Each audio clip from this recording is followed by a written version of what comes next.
l'amour pour la vie. Je pense que tu dois reculer au premier. Oh. Mais ça va avoir un impact, tu vois. Alléluia, j'espère. Amen. Alléluia. Il y a un grand commandement que le Seigneur a donné. Alléluia. C'est la diapositive numéro 1. Alléluia. Amen. Tu cliques juste dans le haut. Tout. Alléluia. Fermez tous vos yeux, là, vous allez voir qui arrive la première. Alléluia. Je crois que c'est un message important ce matin qu'on va partager ensemble. Les chants nous en parlaient ce matin. Tu sais, le Seigneur, l'amour, la vie, tout vient de lui. La Bible nous dit que le Seigneur nous a aimés le premier. C'est lui qui nous a aimés le premier. Si on peut aimer aujourd'hui, c'est parce que lui nous a aimés. Même il y a un passage dans la parole de Dieu qui dit ce que son esprit dit de sa part de chercher sa face. Et comme à quelque part, il nous a créés par son amour. Il voulait qu'on soit en relation d'amour avec lui. Le péché est venu, la chute est venue, tout ça a coupé cette relation-là. Et le Seigneur a pourvu pour qu'on puisse revenir vers lui et vivre à nouveau cette effusion-là de l'amour que le Père a pour ses enfants. Puis ce matin, je vous encourage à dire j'ai toujours soif pour plus de l'amour de Dieu. Que ce soit quelque chose qui soit dans vos cœurs, dans vos vies, la chose la plus importante, c'est d'être rempli de l'amour de Dieu. Parce qu'être rempli de l'amour de Dieu, c'est la vie. Amen. C'est la vie. C'est pour ça que j'ai écrit l'amour pour la vie. Luc 10, 27, il répondit, tu aimeras le Seigneur ton Dieu de tout ton cœur, de toute ton âme, de toute ta force, de toute ta pensée, et ton prochain comme toi-même. Tu as bien répondu, lui dit Jésus, fais ceci, tu vivras. C'est pour ça que je déduis que par les paroles de Jésus, pour avoir la vie, nous devons aimer. Parce que fais ceci et tu vivras. Qu'est-ce qu'il faut que tu fasses? Il faut t'aimer. Il faut t'aimer Dieu premièrement, de tout ton cœur, de toute ton âme, de toute ta force, de toute ta pensée, de toute ton énergie, de toute ton être. Il faut qu'il soit le numéro 1 dans ta vie. Il faut qu'il soit le plus important de tout, c'est d'aimer. Aimer Dieu par-dessus toute chose, parce que c'est lui qui nous donne la vie. Y a-t-il quelque chose de plus important que la vie? Y a-t-il qui veulent me nommer des choses plus importantes que la vie pour un être humain? Amen. Il y en a qui vont dire, ah, moi j'aime bien mon 4 roues, oui, j'aime bien mon bateau, oui, j'aime bien ma maison, oui, j'aime bien mes bebelles et mes possessions, oui. Mais si tu n'as pas la vie, à quoi ça va te servir? La vie. Voulons-nous vivre? Jésus nous donne la recette. Fais ceci, tu vivras. Voulons-nous vivre dans la volonté du Père? C'est d'aimer Dieu de tout notre cœur et aimer notre prochain comme nous-mêmes. Fait que le Seigneur nous promet la vie. Excusez. Si on aime Dieu, puis on aime notre prochain, il y a comme quelque chose qui ressort de tout ça. Puis ce matin, je vais vous emmener à un endroit où on va réaliser que, à travers les passages de la parole de Dieu, c'est qu'on a besoin de l'amour. L'amour, c'est la vie. Et plus qu'on baigne dans l'amour de Dieu, plus qu'on a la vie, puis plus qu'on peut aimer notre prochain comme nous-mêmes, et puis de réaliser qu'on peut avoir un impact dans ce monde, puis on peut transformer la vie des gens qui sont autour de nous, à cause de la vie qui est en nous, qui coule en nous. Paul est dit dans Éphésiens 4.1, « Moi, je suis prisonnier à cause du Seigneur, je vous demande donc instamment de vous conduire de manière digne de l'appel qui vous est adressé. » Il dit, « Soyez toujours humbles, aimables, patients, supportez-vous les uns les autres, efforcez-vous de conserver l'unité que donne l'Esprit dans la paix, qui vous lie les uns les autres. » C'est comme si Paul il exhorte l'Église en disant, faut que vous marchiez d'une manière digne de l'Évangile, digne de l'appel, digne de la bonne nouvelle, digne de la manière que le Père vous a appelé. De quelle manière il faut que vous marchiez? Vous marchez dans l'amour. Vous marchez comme quelqu'un qui aime Dieu plus que tout, puis qui aime son prochain comme lui-même. Fait qu'il dit, c'est ça que l'Esprit qui est répandu en vous va nous emmener dans les liens de la paix, dans l'unité, de rechercher le bonheur de tous, autrement dit. Fait que Paul recommande de se conduire ou d'accorder notre manière de vivre, de vivre digne de l'appel. Le mot grec, ça dit instamment, par instamment. Le mot traduit par instamment. Efforcez-vous. C'est comme ça nous dirait que ça suggère l'idée du moment même. Du moment même où ce que tu entendais les paroles que Paul était adressé. comme Paul dit, je suis prisonnier, marchez d'une manière digne du Seigneur, digne de l'appel que vous avez reçu de Dieu à cet instant même. Il n'est jamais trop tard pour réaliser, Seigneur, est-ce que j'ai vraiment vécu dans l'amour? Est-ce que je t'ai aimé comme je devais t'aimer? Puis est-ce que j'ai aimé mon prochain comme je devais l'aimer comme moi-même? Puis si ce n'est pas le cas, Seigneur, au moment même, dis Seigneur, regarde, je veux que les choses changent dans ma vie. Je voudrais tellement, Seigneur, être capable d'aimer comme tu m'as aimé, d'un amour inconditionnel, d'un amour où c'est qui peut avoir tellement d'impact dans la vie des autres, parce que cet amour-là n'est pas dépendant des choses qu'ils font pour moi, mais tout simplement par l'amour qui coule, qui vient de toi.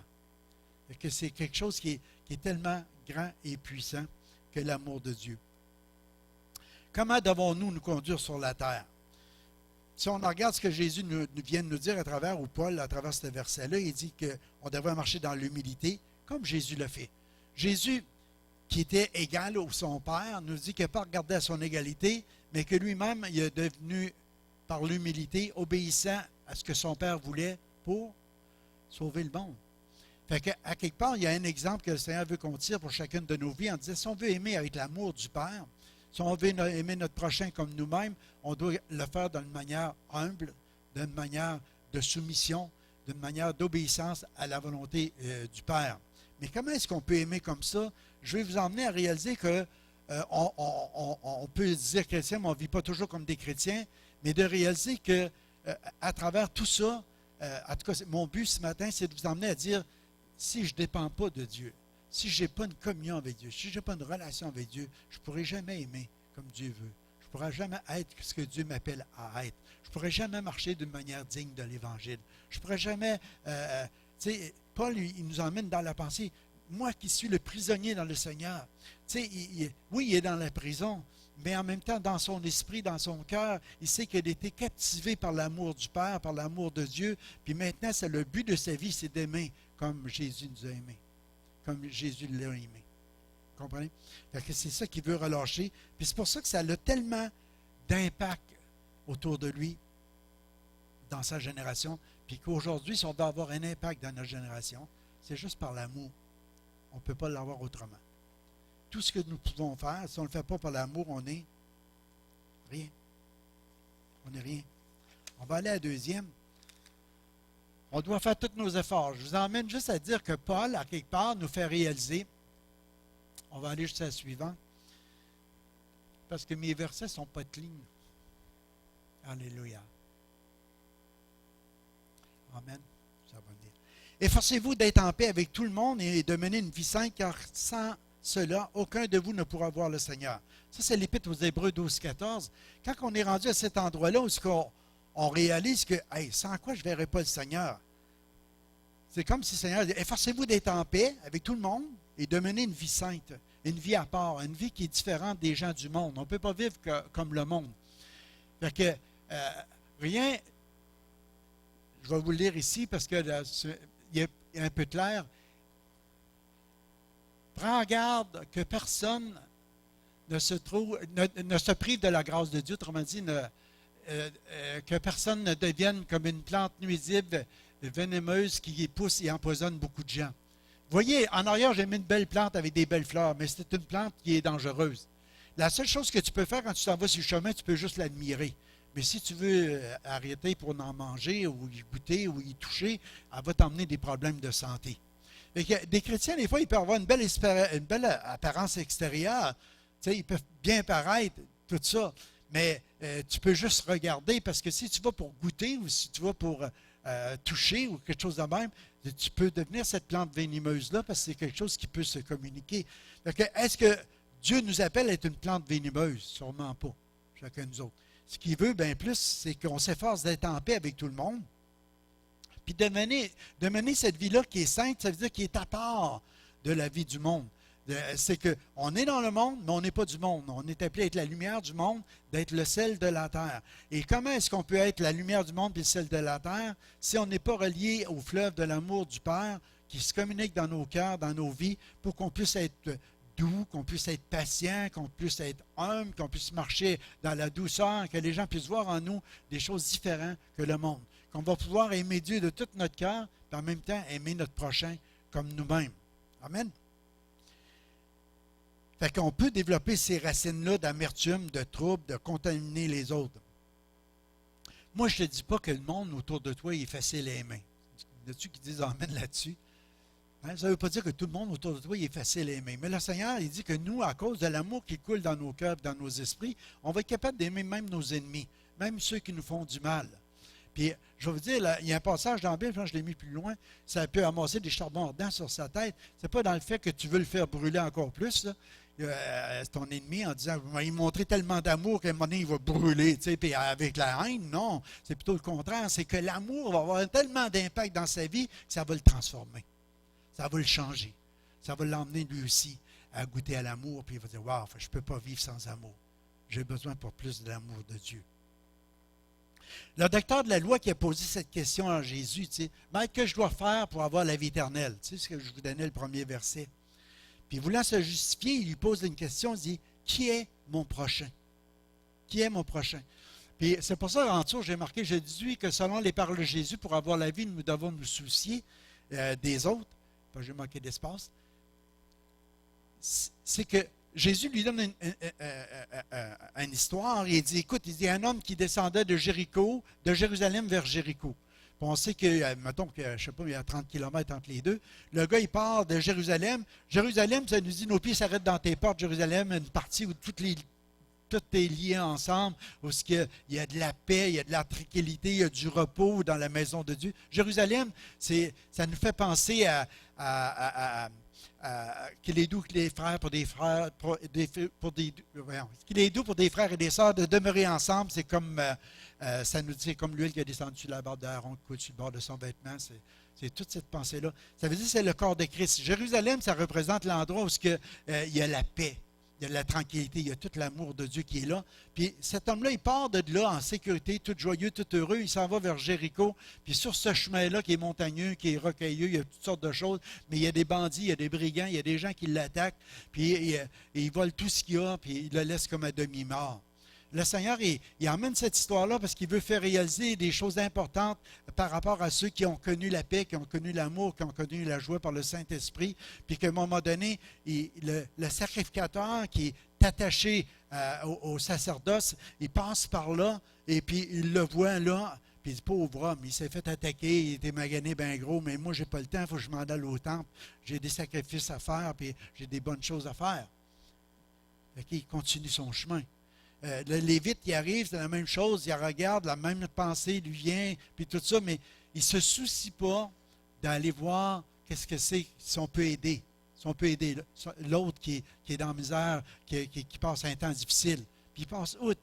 Le Samaritain, il arrive, puis lui, il voit ça, il dit, waouh, ça n'a pas de bon sens. Et il débarque de sa monture, il va le soigner, il met un peu d'huile, du vin sur ses plaies, il le prend, il le met sur sa propre monture, il bande ses plaies, mais il l'emmène à l'hôtelier, puis il lui dit, garde, prenez soin de lui, moi je vais en voyage, je vais revenir un peu plus tard, si ça coûte plus cher, je vais débourser, mais prenez soin, il faut qu'il revienne en bonne santé.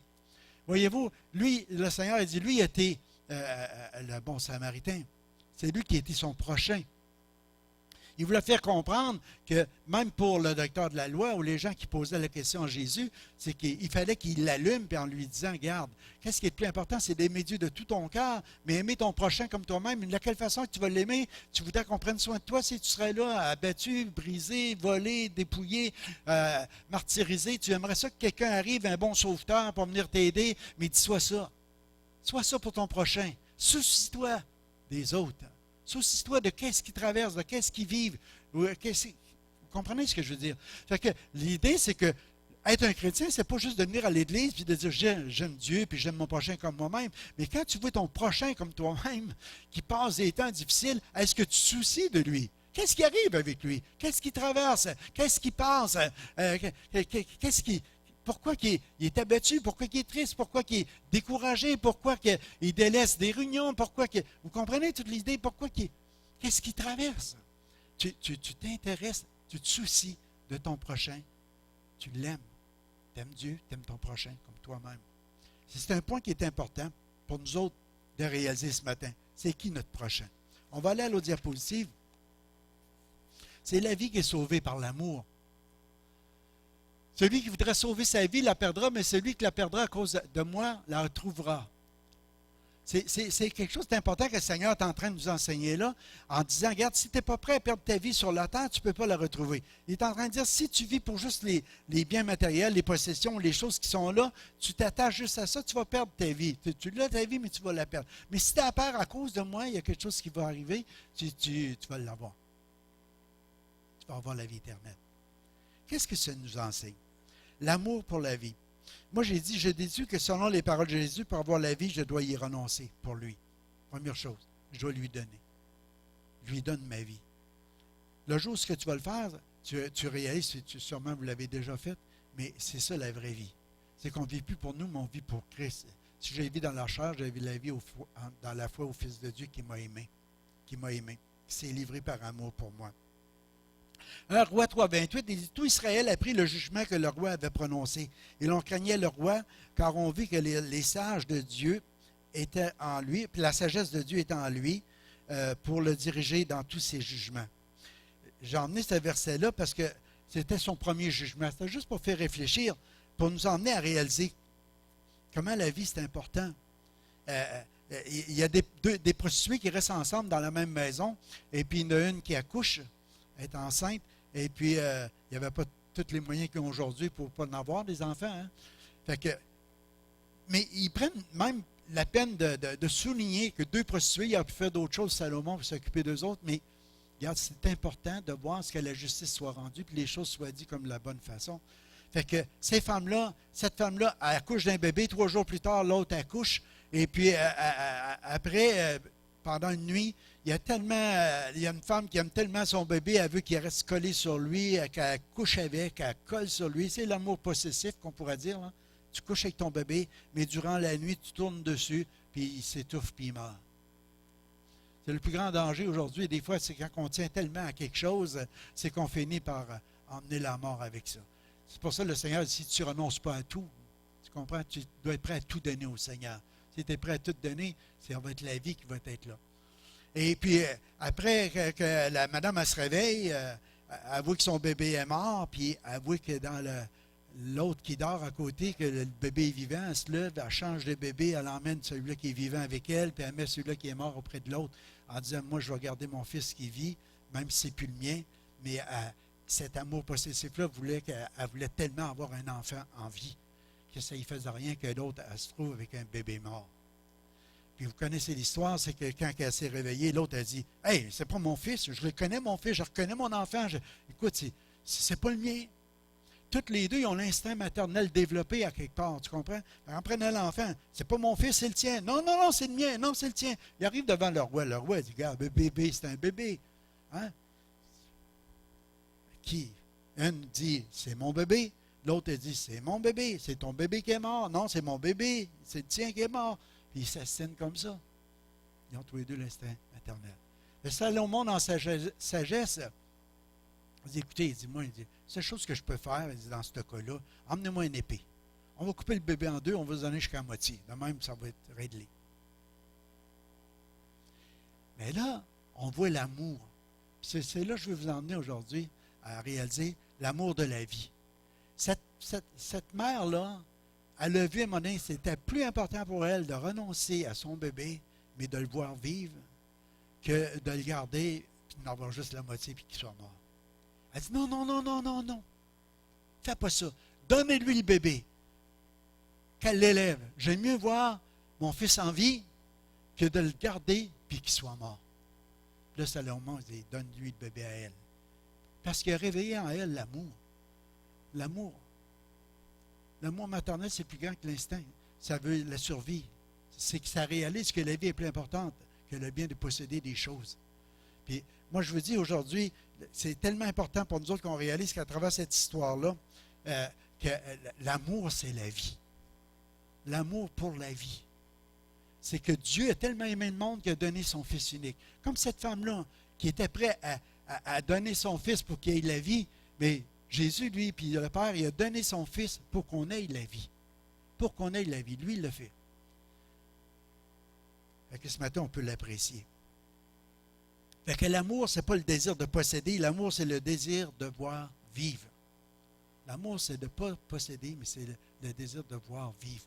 Et quand tu aimes quelqu'un, c'est pas pour les choses qu'il va t'apporter, mais c'est juste que tu veux le voir vivre. Vivre heureux, vivre béni, vivre épanoui. Quand Jésus a dit aime Dieu de tout ton cœur, mais après ça, aime ton prochain comme toi-même, c'est aime-le pour qu'il soit bien dans la vie. Alléluia. Pour qu'il s'épanouisse, pour qu'il soit heureux. Ce que tu possèdes de plus précieux sera sauvé par l'amour. C'est ta vie. C'est par l'amour de Jésus, ça a été sauvé. Ce que tu as de plus précieux, c'est ta vie. C'est plus précieux que tout le restant. Amen. On va tourner dans cette pensée-là ce matin. Excusez. On dirait des antibiotiques. J'ai pris la dernière hier, mais un goût métallique dans la bouche, puis ça assèche. Noir Dieu. Je pense que Mme Chérubin a dit ramène à ça. Ça fait bizarre. En tout cas, c'est pas tellement bon, mais c'est efficace au moins. Alléluia. L'amour est éternel. Wow! L'amour est éternel. Hey, Dieu nous permet de recevoir quelque chose qui n'aura jamais de fin. L'amour est éternel. Maintenant, ces trois choses demeurent. La foi, l'espérance, l'amour. Mais la plus grande de ces choses, c'est l'amour. 1 Corinthiens 14 nous dit « Recherchez l'amour avant tout. » En tout cas, quelque chose de même. Là, moi, je déveine des versets. Alléluia. C'est de rechercher l'amour. C'est ce que Paul dit, même avant les dons ou tout ça. Alléluia. J'écrivais une pensée hier. Qui suis-je pour que le Père se préoccupe de moi? Qui suis-je? Tu sais, je sais pas moi, quand tu y adresses la parole, Père, qui suis-je pour qu'il se préoccupe de toi, de tes besoins, de tout ce que tu es? Tu sais, quand que tu es comme les deux femmes prostituées qu'on vient de parler, tu es sale, tu es indifférent, tu es rempli de saleté, de péché ou n'importe quoi, mais tu t'adresses au Père, mais le Père se préoccupe de toi. Pourquoi? Il a déjà prouvé son amour envers toi. Lorsque nous étions pécheurs, Christ est mort pour nous. Déjà, il est dans son cœur, il sait que la vie, c'est plus important que toute chose, puis il veut t'insuffler, te donner, te communiquer la vie. C'est la voie par excellence. Alléluia. Pourquoi il nous aime d'un amour éternel? Il aime notre vie parce que c'est son bien le plus précieux. Il aime notre vie. Le Père aime notre vie. Puis, Paul, il désirait, à travers les versets, de rechercher l'amour parce que c'était la voie par excellence. Parce que ça dépasse toutes les autres, puis de beaucoup, comme ça pourrait dire aussi dans le mot grec. Une approche meilleure qui surpasse de loin toutes les autres manières de faire. J'aime cette traduction-là. Parce que la manière que tu t'approches des gens, si tu as l'amour, ça va avoir un impact beaucoup plus grand que toutes les autres choses que tu peux faire. N'importe quoi que tu peux faire. Si tu as l'amour, tu es quelqu'un. Si tu n'as pas l'amour, tu n'as rien. Ah, tu peux avoir le don de connaissance. Tu peux avoir le don de prophétie. Tu peux avoir toutes sortes de dons que ça nous dit dans Corinthiens. Mais si tu n'as pas l'amour, tu n'es rien. Écoute, d'avoir une connaissance, c'est bon. Imagine, il fait allusion au jour de la Pentecôte. Tu sais, les gens sont réunis ensemble, le Saint-Esprit vient sur eux, c'est l'amour de Dieu qui est répandu dans leur cœur. Ils se mettent à parler en d'autres langues. Tu es capable d'imaginer un matin que tu parles toutes les langues des peuples de la terre. Tu sais, t'es polyglotte, on dit. Tu peux traduire tout le monde, tu entends tout le monde, tu connais tout le monde. Waouh, lui, c'est quelqu'un. Le Seigneur dit, si tu n'as pas l'amour, ça ne vaut rien. Même si tu comprendrais tout et tu serais capable de tout faire, si tu n'as pas l'amour. Même si tu aurais la foi pour déplacer les montagnes. Tu en as peut-être des montagnes devant toi ce matin, puis de dire, au nom de Jésus, jette-toi dans la mer. Waouh, tu es quelqu'un. Le Seigneur, il dit, même si c'est cette foi-là, si tu n'as pas l'amour, ça ne sert pas à grand-chose. Ça ne sert à rien. Ah, on lit des passages, ah Seigneur, on a fait des miracles en ton nom, on a chassé des démons, on a parlé des nouvelles langues, on a prié pour des malades, les malades ont été guéris, on a chassé des démons. Puis le Seigneur va dire, je vous connais pas. Hey, il y a quelque chose qui... Pourquoi? Qu'est-ce qu'il y a? Pourtant, c'est des belles choses, c'est des grandes choses. Mais si tu n'as pas l'amour, ça ne vaut rien. Paul, il dit, rechercher l'amour, c'est le lien par perfection. Si tu vas avoir un impact dans la vie des autres, c'est bien plus par l'amour que par des paroles de connaissance, par tes prophéties, par tes paroles en langue, quoi que ce soit. Mais tu ne veux pas diminuer ça. Ça, c'est bon. C'est des dons que Dieu t'accorde. Mais le fruit est beaucoup plus important que le don.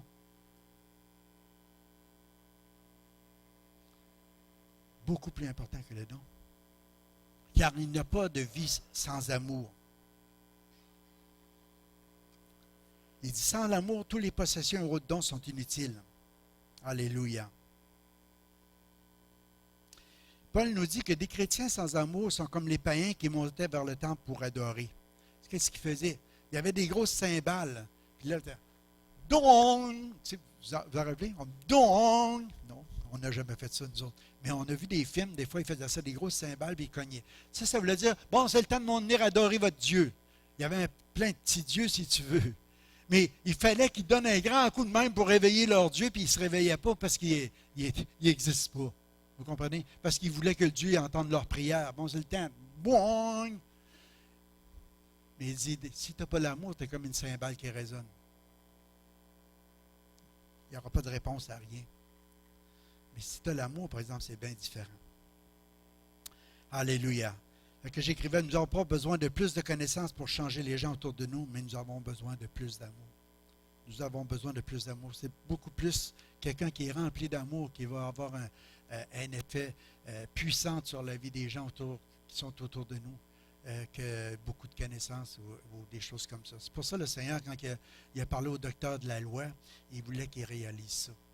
Il dit, regarde, je vais te conter une histoire. C'est qui mon prochain? Tu sais? Aime Dieu de tout ton cœur, aime Dieu de toute ton âme, aime Dieu de toute ta force, de toute ta pensée, mais aime ton prochain comme toi-même. C'est qui mon prochain? Voulant se justifier. Le Seigneur, j'y parlais à un docteur de la loi, quelqu'un qui avait beaucoup de connaissances, qui savait beaucoup de choses. Et que le Seigneur l'emmène en disant, regarde, si tu ne te soucies pas des autres dans l'amour, Jésus, il te faisait quoi?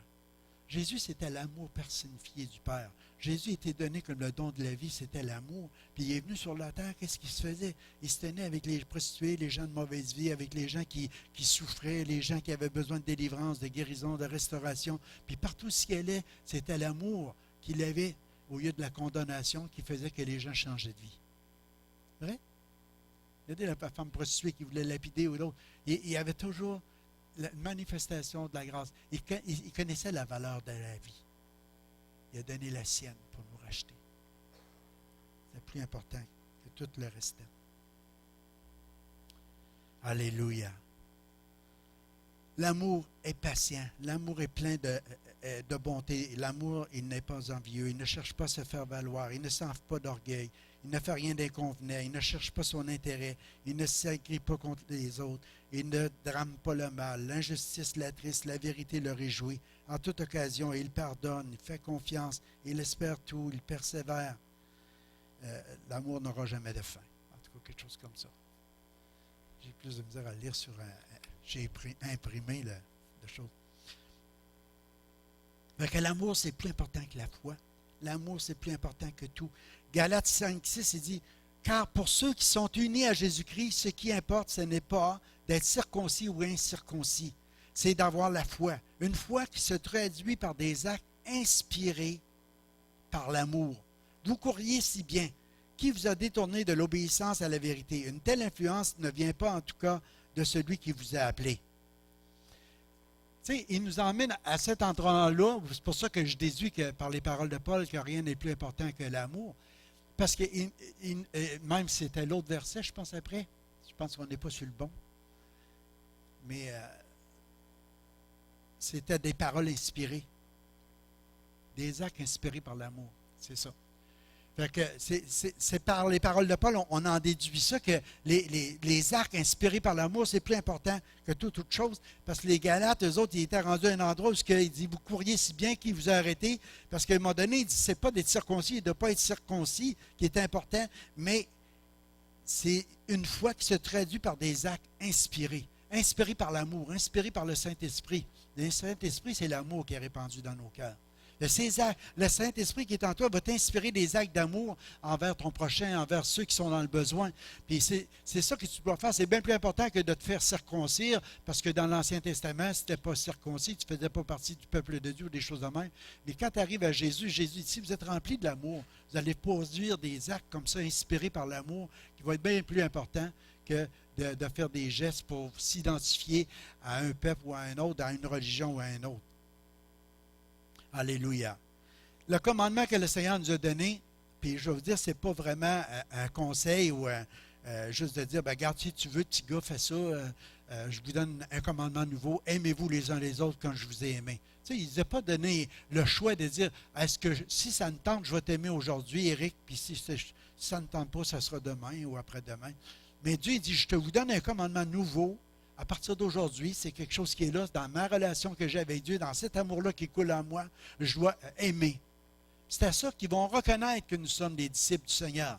Si Jésus a eu un impact dans ce monde, c'est parce qu'il était rempli de l'amour. Si on a un impact dans le monde qui nous entoure, c'est parce qu'on est rempli de l'amour. C'est pour ça qu'il dit rechercher l'amour avant tout. Si tu recherches l'amour, tu recherches quoi? Tu recherches Dieu. Dieu est amour. Tu recherches ta relation avec Dieu. C'est tellement plus important que tout le reste. C'est comme ça on doit prendre la décision d'aimer comme Jésus nous a aimés. Que chacun de vous, au lieu de considérer ses propres intérêts, dit Paul aux Philippiens, considère aussi ceux aussi des autres. Ayez en vous les sentiments qui étaient en Jésus. C'est comme on vient à une place qu'on considère les besoins des autres avant de rechercher les nôtres. Imaginez. On peut-tu imaginer l'impact qu'on aurait dans l'Église? Mais moi, je pousserais ça un peu plus avant, là, dans notre propre maison, dans notre propre foyer. C'est que si on commencerait à aimer notre conjoint, aimer ta femme, aimer ton mari, aimer tes enfants, avant même d'aimer tes propres intérêts, de vouloir la vie pour eux autres, avant de faire passer tes intérêts ou tes possessions avant eux. Comprenez ce que je veux dire? Ça aurait tellement un impact majeur que les gens de l'extérieur verraient vraiment la lumière du monde et le ciel de la terre. Parce qu'ils verraient l'amour. L'amour qui est plus important que toute autre chose. Plus important que toute autre chose. Imagine. Imagine tu commences à aimer ta femme. C'est pour ça que j'ai mis à côté là, un mari qui aime sa femme en se souciant d'elle. Un papa et une maman qui aiment les enfants d'un amour désintéressé, généreux dans leur temps pour eux. Tu sais, c'est de prendre du temps. C'est tellement important. C'est la vie. C'est ça que tu peux communiquer, l'amour. C'est la vie. Ça devient plus important. Fait que d'en venir à cet endroit-là, de considérer le besoin des autres avant de considérer les nôtres. Alléluia. Moi, je pense qu'un amour qui se rapproche le plus à l'amour du Père, c'est l'amour maternel. On en parle souvent, l'amour qu'une mère va avoir pour ses enfants. Le Père aussi en manque bien.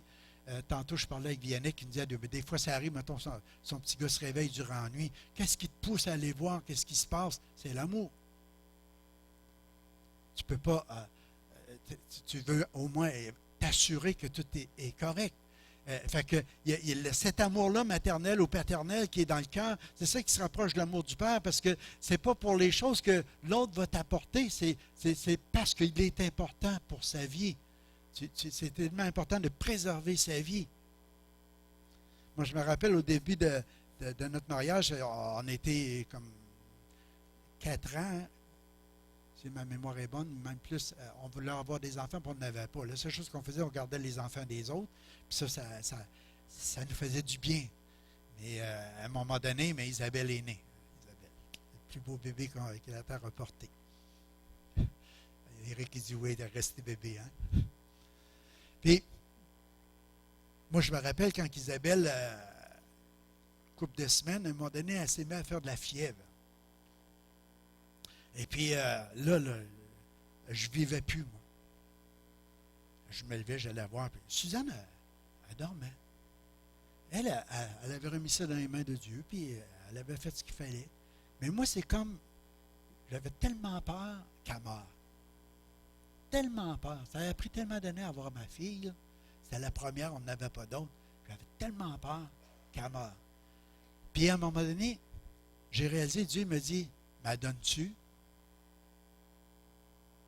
C'est pas ta possession, autrement dit. Mais donnes-tu? Puis j'ai dit, OK, Seigneur. Mais je ne veux pas qu'elle meure de ça, par exemple. La fièvre est tombée. Ça a arrêté d'être là. Tout était correct. Je pense que Dieu voulait juste m'enseigner une vérité, tu sais. Il s'est prêté. C'est la vie. C'est la vie vient de Dieu, tout simplement. Et puis, on avait juste à aimer. À aimer. mais ce n'est pas une possession. Ce n'est pas quelque chose comme ça. Alléluia. Un verset qui est tellement important, c'est le dernier que je veux partager avec vous. Romains 5, 5, il dit « Or, notre espérance ne risque pas d'être déçue, car Dieu a versé son amour dans nos cœurs par l'Esprit Saint qu'il nous a donné. » Jean 5, 5, il dit « Je suis le cep, vous êtes les serments, celui qui demeure en moi et en qui je demeure porte beaucoup de fruits, car sans moi, vous ne pouvez rien faire. » Cette semaine, là, je pensais, j'étais à Suzanne à mon nez en jasant, puis je disais, peux-tu imaginer une branche, tu sais, c'est des méditations, tu sais, peux-tu imaginer une branche qui dit, ah, moi je vais décider, là, je décide de porter un raisin. Elle a beau vouloir porter son raisin, tu sais, mais elle n'a pas de vie en elle-même. Elle ne peut rien faire. Elle ne peut pas produire aucun raisin.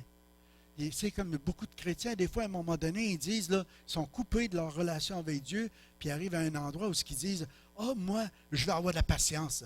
Ah, moi, je vais avoir de la douceur. Ah, je vais avoir de la maîtrise de moi. Je ne me mettrai plus en colère. Je ne dirai plus des gros mots. Tu n'as pas de vie en toi-même. Tu n'es pas capable. C'est impossible.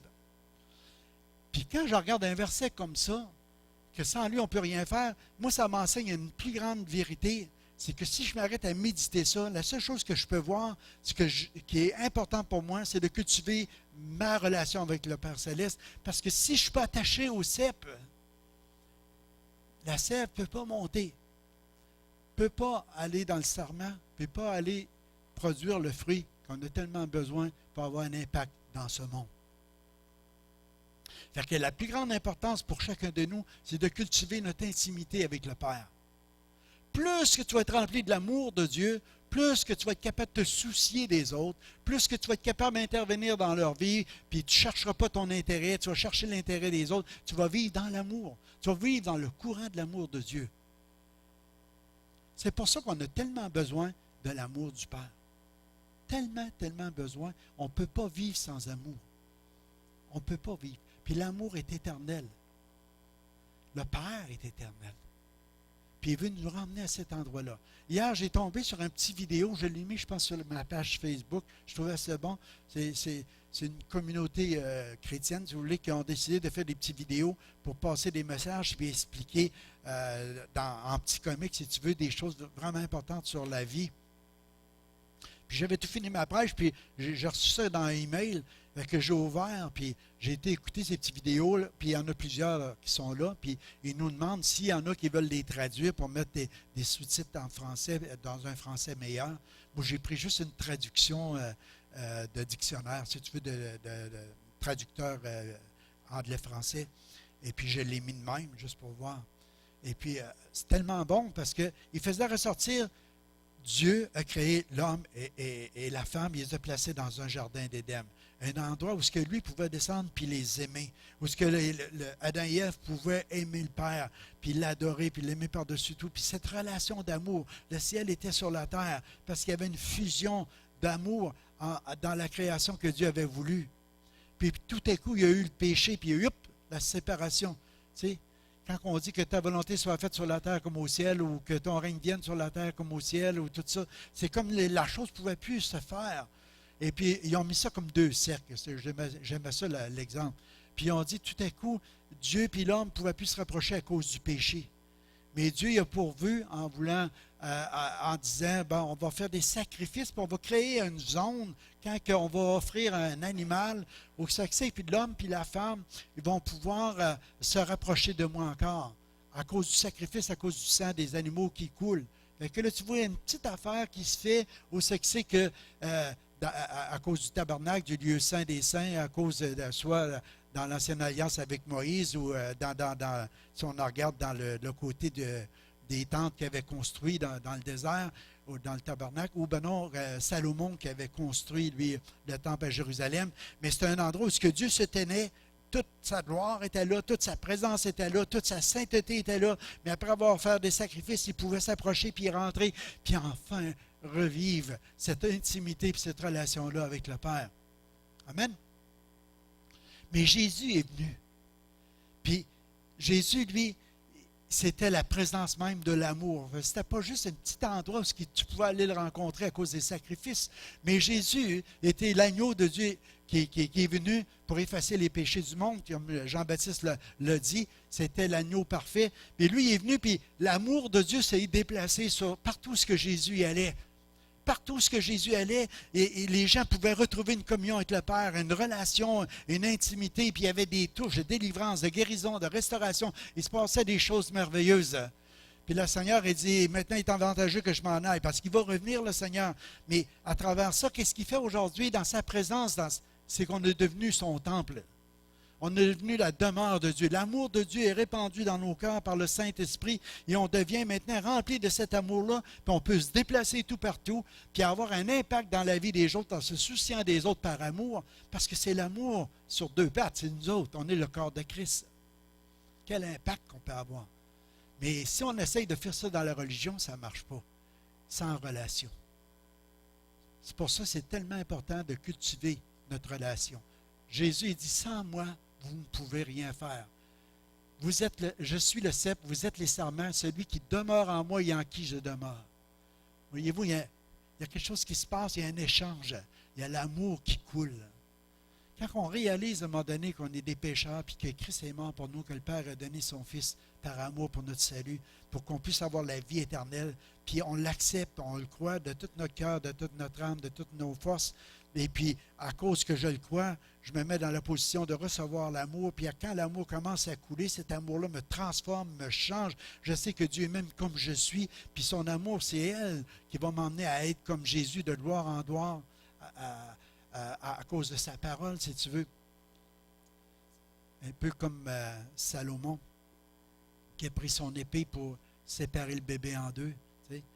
Il y a quelque chose qui vient par la parole de Dieu, qui vient séparer ce qui est de la chair, puis qui est de l'esprit, puis qui est en train de nous emmener à vivre complètement dans l'amour. Puis dans cet amour-là, on commence à se soucier. Mais c'est ça qui a un impact dans la vie des gens qu'on aime, dans les gens qui sont autour de nous. Si tu n'as pas l'amour, tu n'es rien. Si tu as l'amour, c'est éternel. Si tu as la vie éternelle. Quand même que tu mourrais, tu as la vie. Amen. Alléluia. Je réalisais cette semaine, par la mort de Lazare, tu sais, des fois, tu passes une mauvaise grippe, ça vous arrive, ça aussi, puis dans ce temps-là, tu files pas, puis tu dis, ah Seigneur, relève-moi, Seigneur, tu me guéris, tu me restaures. Puis là, le passage qui m'est venu, c'était Lazare, tu sais, celui qui l'aimait est tombé malade. Jésus dit, oh, on va attendre un peu. On va le laisser un peu, le laisser assez long pour qu'il meure. Mais c'était pour la gloire de Dieu. C'était pour la gloire de Dieu. Des choses qui nous arrivent quand on demeure dans l'amour ou dans la présence de Dieu. Il y a des fois où on dit, ben Dieu, pourquoi que tu n'interviens pas? Pourquoi la chose ne se fait pas rapidement? Pourquoi les choses ne se font pas de telle ou telle façon? Mais Dieu est en contrôle.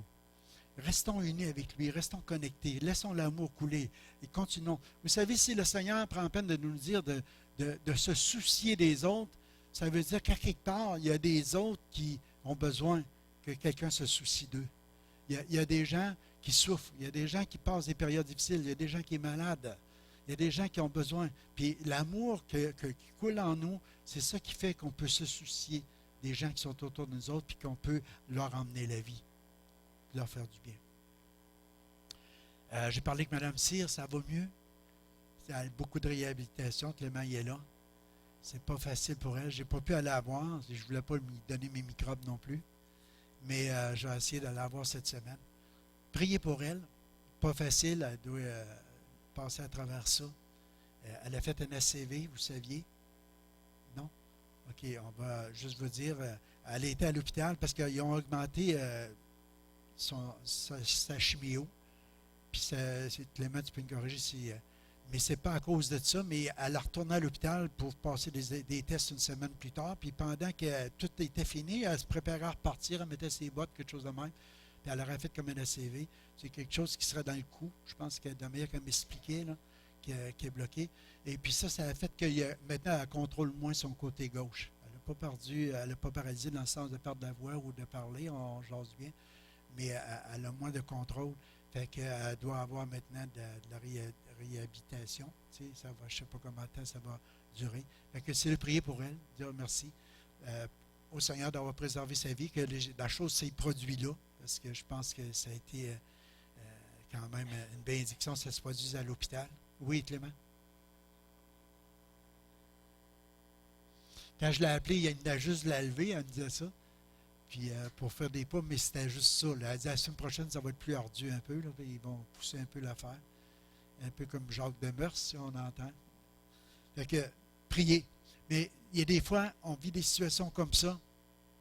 Vous savez, Paul il était rendu à un endroit qui dit que malgré la souffrance, malgré la persécution, malgré la prison, malgré les coups, malgré qu'il avait été même laissé comme mort, malgré tout ça, il dit, je suis plus que vainqueur par celui qui m'a aimé.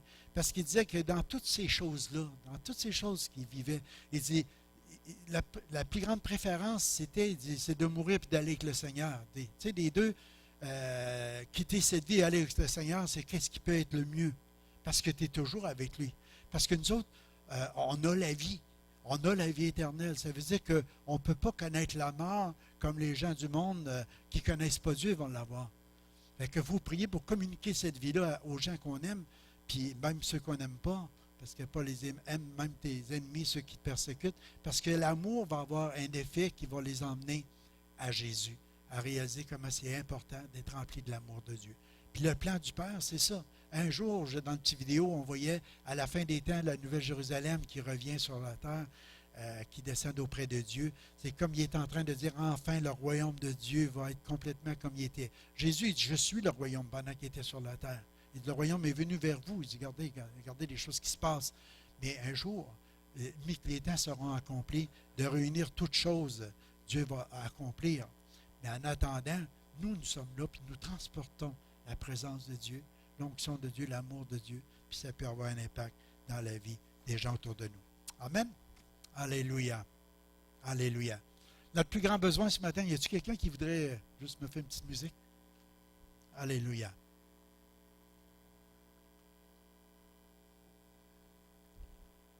Alléluia. Alléluia. Vous savez, tu peux avoir du courant, c'est l'exemple qui me vient. Tu peux avoir une prise de courant chez vous. Tu peux avoir un aspirateur, c'est bon ça? Mais ça ne marche pas jusqu'à temps que tu ploies. J'aurais même mieux... tu peux inverser l'aspirateur pour que ça souffle aussi, après que ça marche.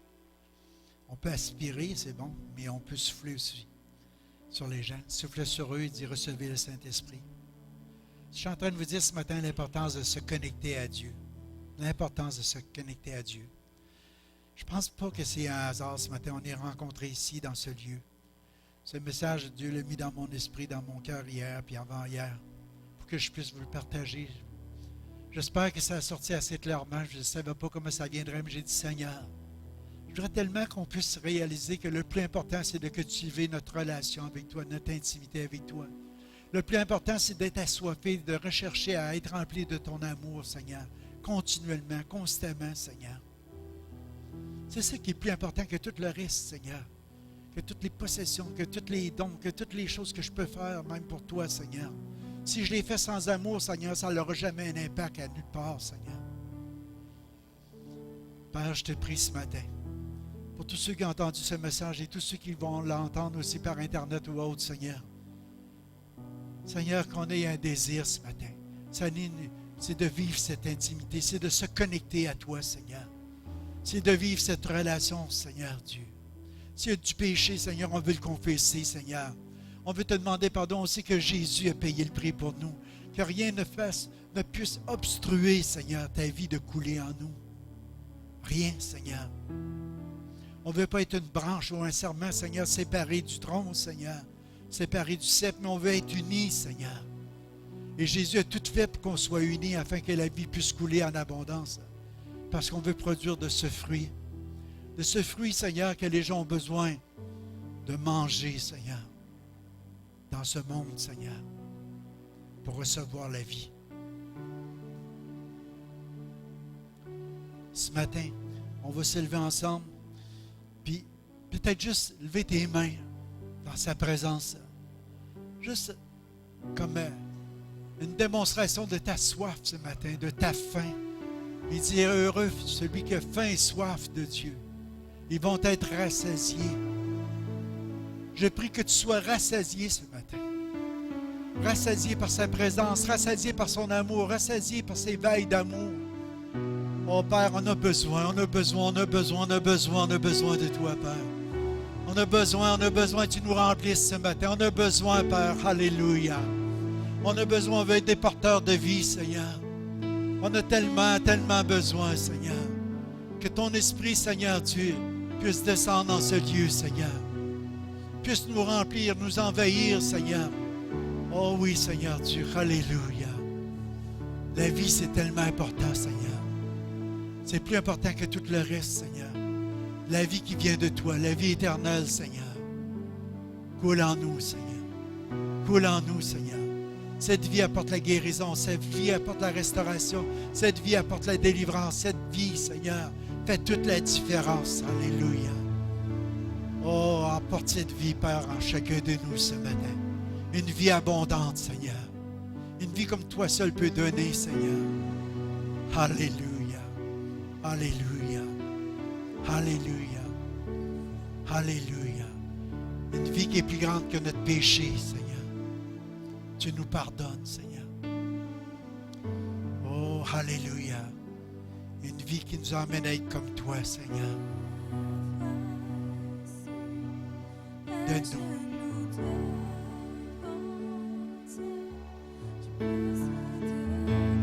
Oh oui, Seigneur.